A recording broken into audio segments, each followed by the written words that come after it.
So it's hard to believe that it's already the beginning of August. And with the end of summer comes a lot of changes.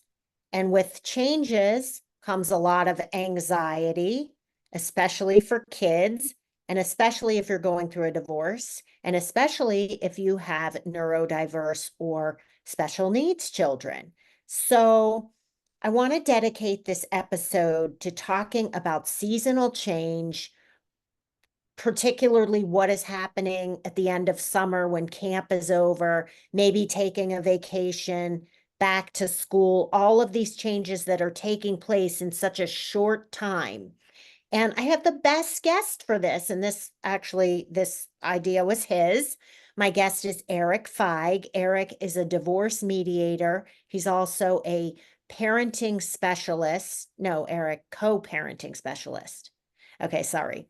He's also a co-parenting specialist and all right, hold on. Now I have to just look at your title. See, this is the problem with doing this on YouTube, because if you mess up like I just did, it's not edited out. But that's okay. It's called authenticity. You can start Okay. over. It's all fine. All right. Okay. We're going to edit that whole thing out. So, my guest today is Eric Feig, mediator and founder of Feig Mediation Group. He's a certified co-parenting specialist, a divorce mediator, a disability-informed professional. And hi, Eric. Hi, Jackie. Thanks so much for having me. Great idea on this podcast, because if you are a parent of neurodiverse children or a parent of every child, I believe, has so much anxiety. And I've always said this, I think kids thrive on structure and what's familiar. So thanks for the great idea. Oh, it's my pleasure. Look, this is something. I have three of my own. We're all getting ready for. We are all bracing ourselves to get ready for the end of summer and all of the changes that come along with that, and all of the transitions for us and for our kids. So All when right. we were Sorry, I didn't mean to interrupt. Why do kids have such a hard time and have so much anxiety with change? What is it? look, change is uncertainty.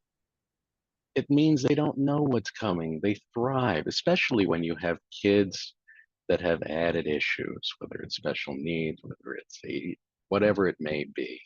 When you add complexity to the mix, you take the anxiety and the fears, the concerns, the hopes, and all of those things that they're dealing with as they get ready to start the next school year and transition out of the fun summer and play and camp or whatever it is that they're doing and vacation back to the structure of school. It's a lot for anybody to take on. And it's a lot for us parents to take on in order to manage all of this and steer the ship. It's even harder when you're doing this across two homes. I was just about to say, add divorce in the mix, and then that makes it 10 times harder. It's All right. complicated for So, everybody. so anybody who's listening, sorry, anyone who's listening to this who has kids, I'm sure you're going to be able to relate to the fear, the anxiety, something different, scared of a new teacher, scared of a new classroom, scared of a new school, just anxiety about change. And so Eric just talked about the different changes. So we've got like the end of camp or summer activities. We've got maybe you're taking a vacation. That's a big change. And then going back to school. So Eric, let's first off start with the end of the summer activities. Now, I know that my kids, when they were little, especially my daughter, she had such a hard time with ending things that she would cry when she had to say goodbye to the teachers and the counselors. You know, that's hard for a lot of kids, especially highly emotional kids during divorce that have anxiety and special needs. Tell me how you handle something like that. Look, it's again, as parents, it's hard for us to see when they're struggling.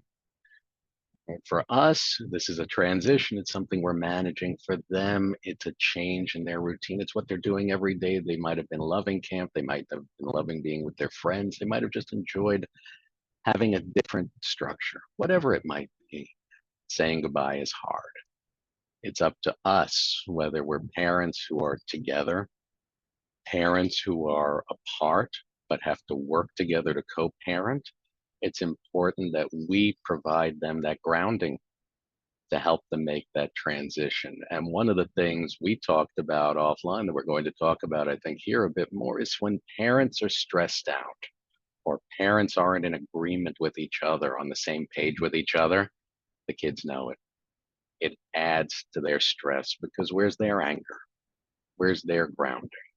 So I think it's incumbent on us as the parents to do what we need to in order to make sure that we align with each other, that we're working together no matter how hard that might be. When I say working together, it's working together for them.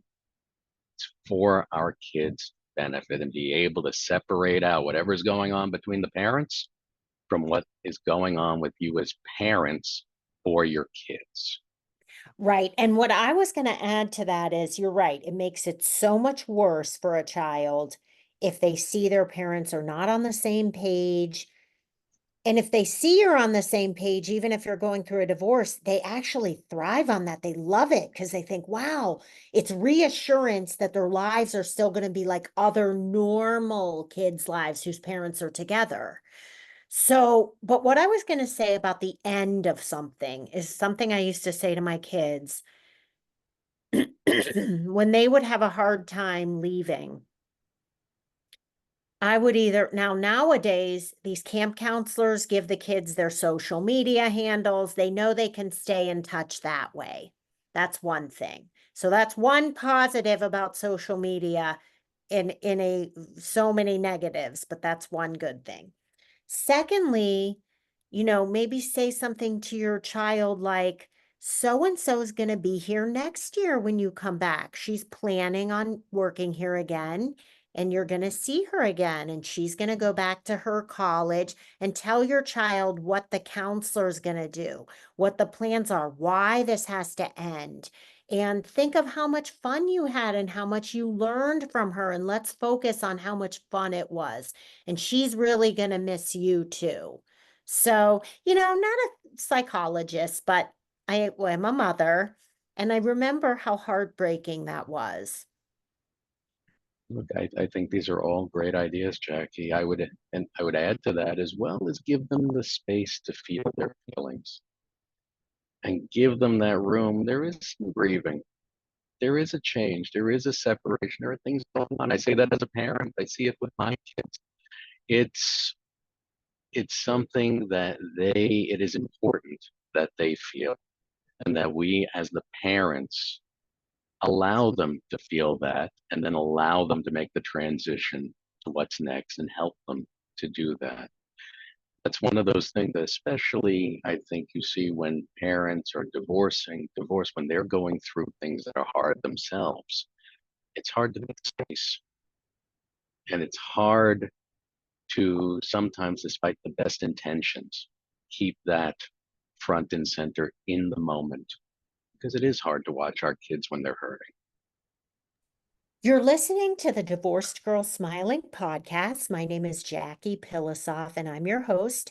And today I'm here with divorce mediator Eric Feig.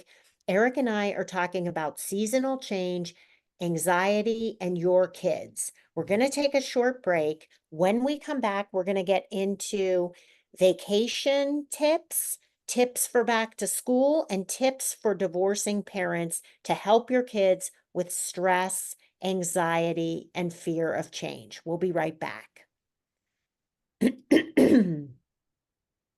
Welcome back to the Divorced Girl Smiling podcast. My name is Jackie Pilosoff, and I'm your host. And today we are talking about seasonal change, anxiety, and your kids. My guest is Eric Feig, divorce mediator. certified co-parenting specialist, disability informed professional, and the founder of FIGE Mediation Group. And I want to tell my listeners, Eric and I have known each other for about a year and a half, maybe more. Eric practices all over the country. He has a niche in helping parents who have special needs and neurodiverse children. He also has a niche in the senior industry. And let me just paint a picture of this.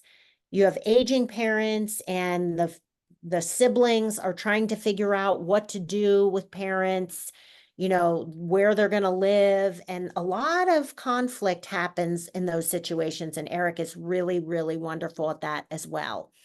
Okay, today we're talking about the end of summer, the end of camp, taking a vacation, back to school, all of these, so much change in such a short time, and how kids, especially during divorce, might have a lot of anxiety. So, Eric, I want to get into vacations. And I know you just got back from a European vacation with your family and you have neurodiverse children. Give us some tips on what people do before vacations to help have a better time.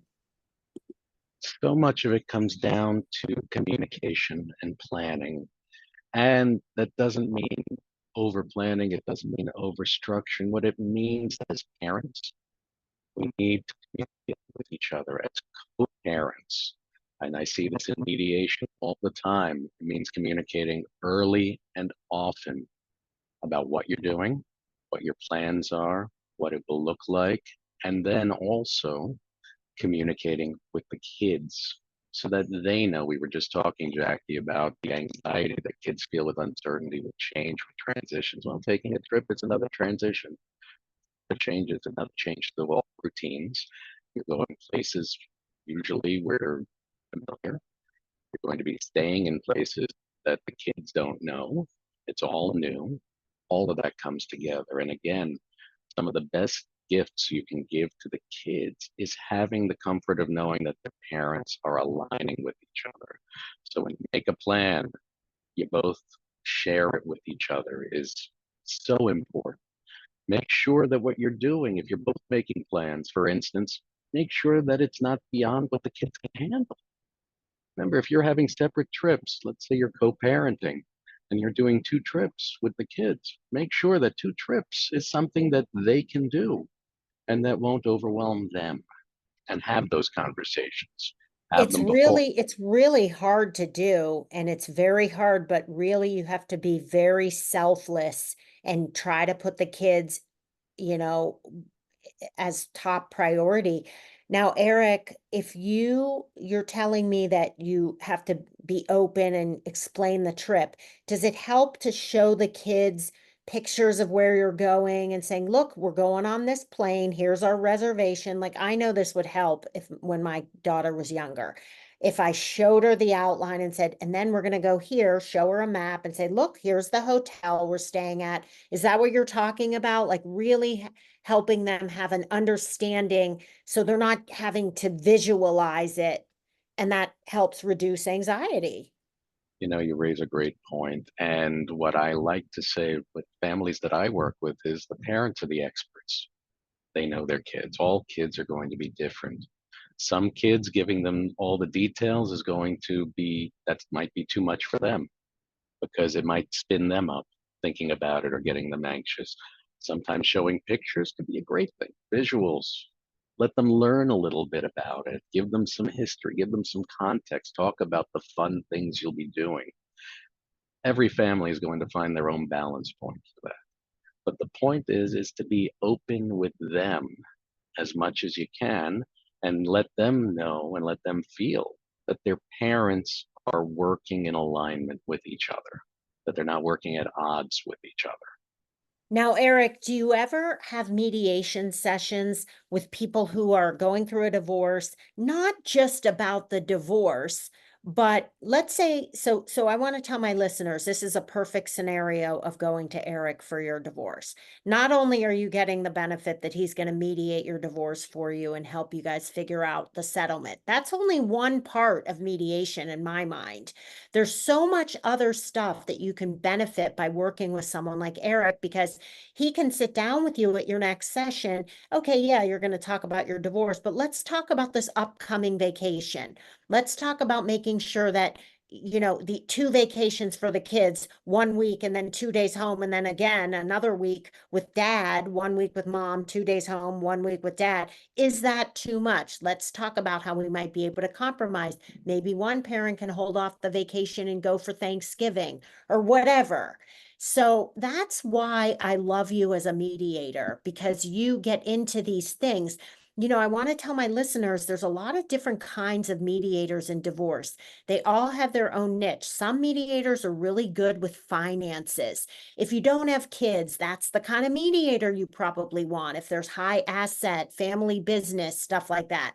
I don't think Eric's your guy, although maybe, but Eric is so about co-parenting and parenting plans and children and custody schedules and um, trying to co-parent even after the divorce is over. Would you say that's accurate, Eric?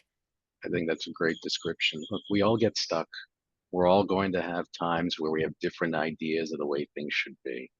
Where I'm able to help is not just the process. When we talk about divorce, you're right, Jack. We're talking about a formal process. It has a beginning, middle, and an end.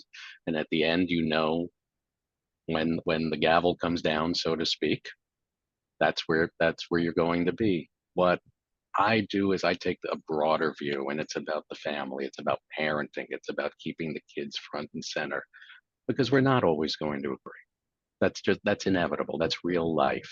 And real life means sometimes that we're going to need help in order to break through those times where we get stuck and find options. The natural inclination, I do it myself and my family, is, it's your way or my way. That's where we start with. In mediation, having someone there that, as in my family will like to say, that's not us, to help, to look at things a little differently, to maybe look at those options that are, instead of a straight line, your way or my way, the tug of war, who wins? It's an option that's off to the side, or it's somewhere else that we wouldn't have thought of if we weren't iterating together and having the conversation where we could hear each other differently.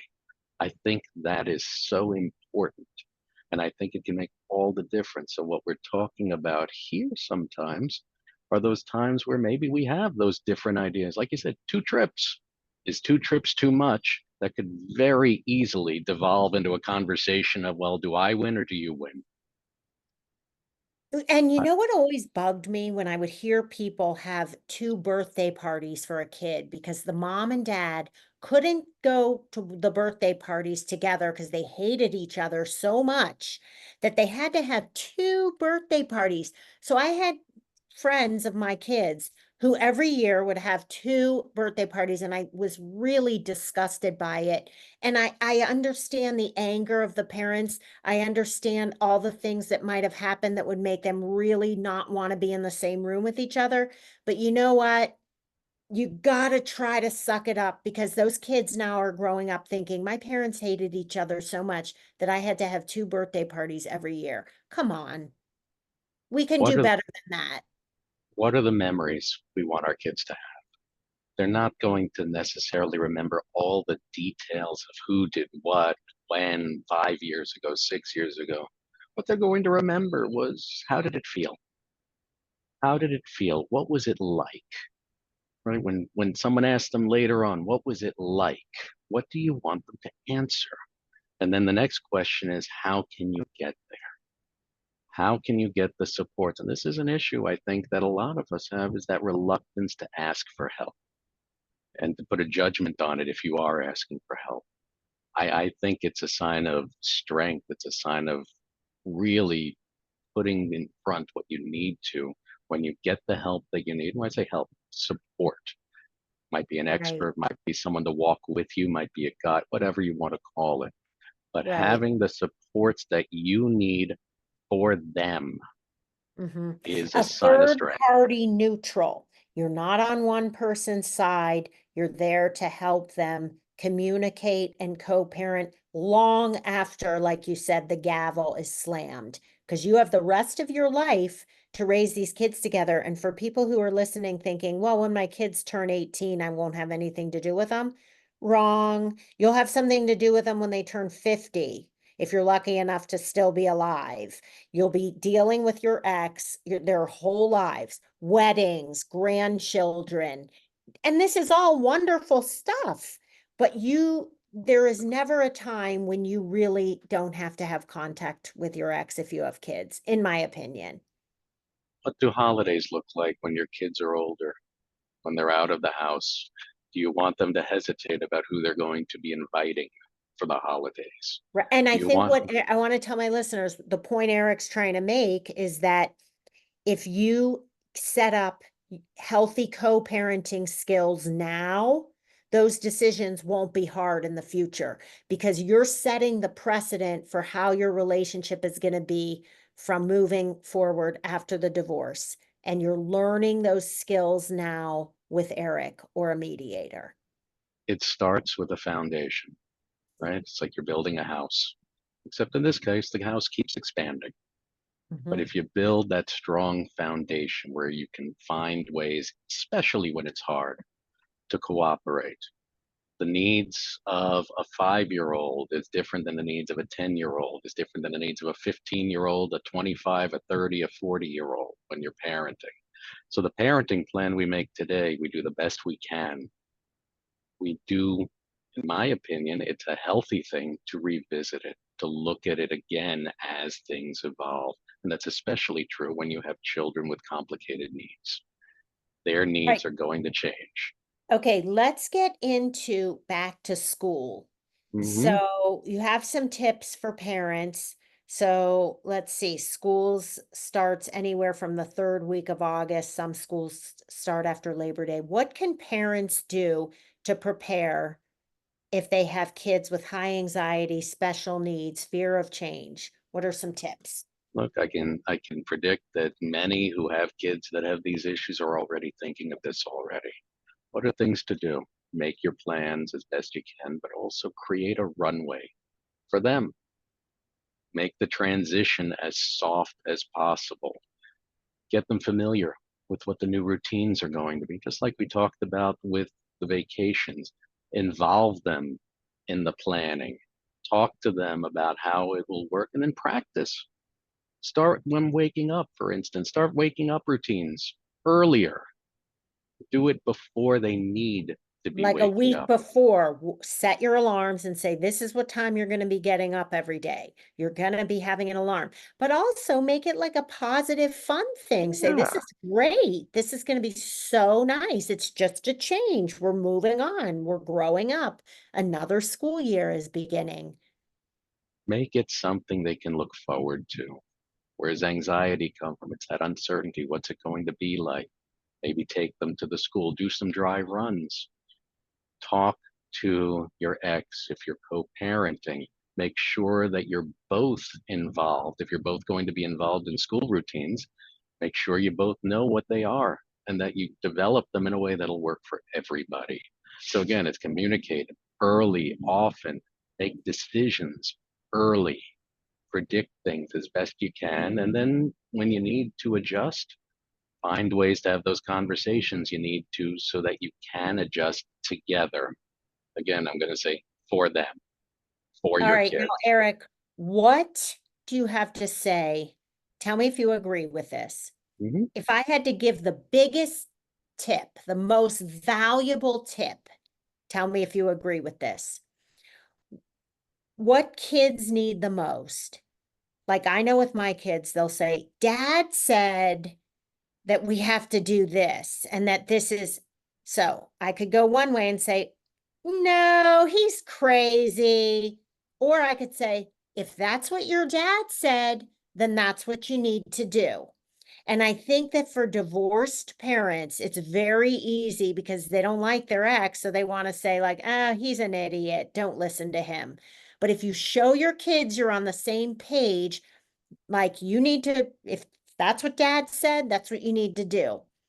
That shows kids my mom and dad are unified, have my best interest at heart, and they're together. So I can't, misbehave because both my parents are going to be upset with me, right? I think that's so important. You don't want to have the good parent and the bad parent.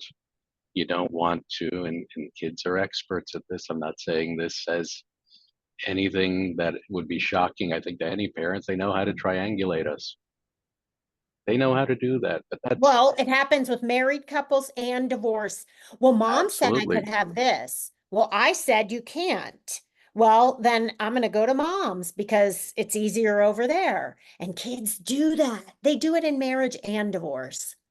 treat yourselves like the team captains for your kids. Yes. You are the team captains, they are the players. So you're setting the tone, you're setting the vision, you're setting the direction, and you're doing it with them, and you're doing it for them, and you're doing it with each other. Look, to be able to function together, and anybody, look, I think we all see this, whether it's in a work environment, volunteering, family dynamic, whatever it might be. You don't always have to like the person that you're working with to be able to function. And you have to get to that point where you can function together, feelings aside, and be those team captains for the kids. If you can do that, just like you're saying, Jack, and give them the confidence that they know that you're both on the same page about what's important, that goes such a long way for them. And guess what else? They're going to grow up secure within themselves, confident because they had a team of parents helping them. Not one said this, one said that. I don't know. They had two captains. I love that analogy, telling them what to do. What's their story going to be when they're older? Is it going to be that my parents were always fighting and they were divorced and they were always fighting? Or is it going to be that, you know what, they had their issues, but they always had me? I love it. Eric, thank you so much for being on the show. What great advice. I love talking to you. Thanks so much for having me, Jackie. It's always a pleasure. And if you would like to talk to Eric, call him for a consult, see what he has to say, hire him to be your mediator. You can reach him at figmediationgroup.com. You can also find Eric in the trusted professional section of Divorced Girl Smiling. So that's divorcedgirlsmiling.com. And you can also listen to more podcasts, read articles, download my mobile app, sign up for my free consult, or find other trusted, vetted divorce professionals at divorcedgirlsmiling.com. Thank you so much for listening, everyone, and we'll talk to you real soon.